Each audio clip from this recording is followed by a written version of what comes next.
اهلا بيكم في مطبخ التوفير مع ام محمد. ازيكم حبايبي؟ عاملين ايه؟ يا رب كلكم تكونوا بخير.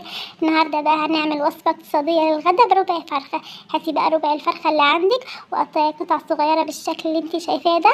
هنعمل بيه غدا اقتصادي يكفي البيت كله بطريقه سهله وبسيطه وكمان مغذي للاولاد. انا جبت ربع الفرخه اللي عندي وغسلته كويس وقطعت قطع صغيره بقى بالشكل ده.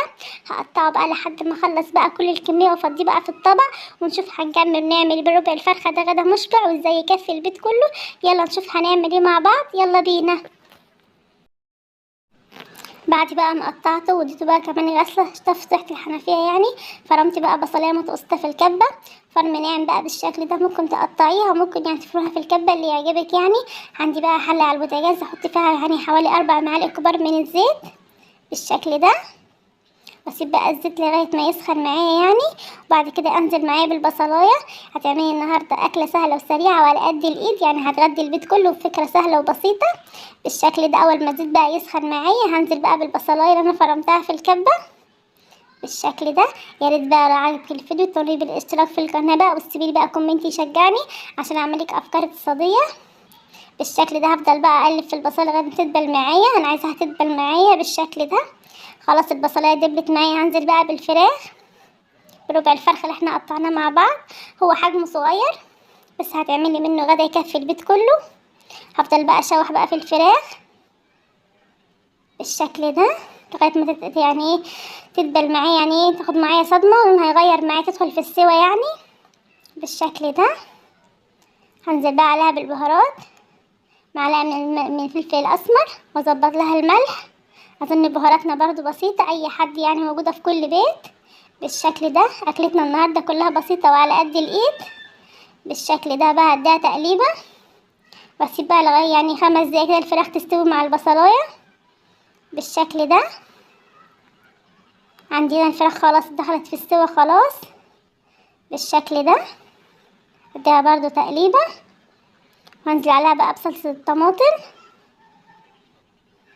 صلصه بيتي انا عاملاها بقى، ممكن يعني تنزلي عليها بعصير الطماطم بالشكل ده، بس انا عندي صلصه بيتي يعني انا عاملاها فبحب اشتغل بيها يعني اطبخ بيها على طول. واقلبها بقى بالشكل ده واغطي عليها 5 دقايق بقى، وبعدين يعني الفراخ والصلصه يعني ياخدوا غلوه مع بعض بالشكل ده.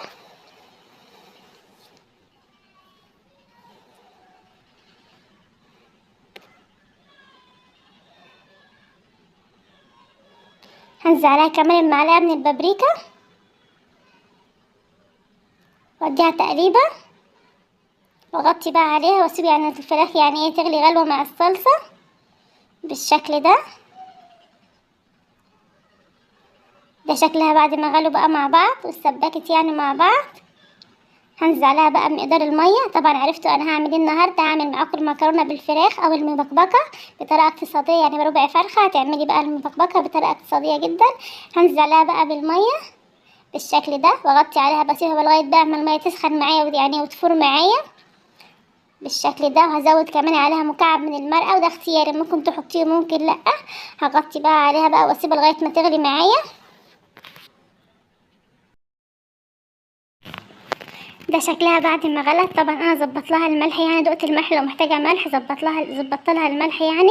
هنزل بقى بالمكرونه زي بكميه المكرونه اللي عندك. انا هنزل بحوالي كيلو من المكرونه اللي هي الصغيره ديت بالشكل ده واديها تقليبه واغطي بقى عليها واسيبها لغايه ما تبدا يعني تفور معايا بالشكل ده. هغطي بقى عليها. طبعا طريقتنا النهارده سهله وبسيطه. هزود عليها كمان قرن فلفل وده اختياري يعني، ممكن تحطيه ممكن لا يعني بالشكل ده. هغطي بقى عليها واسيبها تبدا تغلي معايا. بدات تغلي معايا بالشكل ده هديها تقليبه وابدا اهدي عليها النار بقى واسيبها لغايه ما تكمل سوا معايا. هي ما بتاخدش 10 دقايق وتكون معايا مستويه يعني بالشكل ده. هغطي بقى عليها واسيبها تكمل سوا. بعد ما سبتها حوالي 5 بقى دقايق افتح عليها بقى بالشكل ده، هدي بقى عليها النار. هي خلاص دخلت في السوا.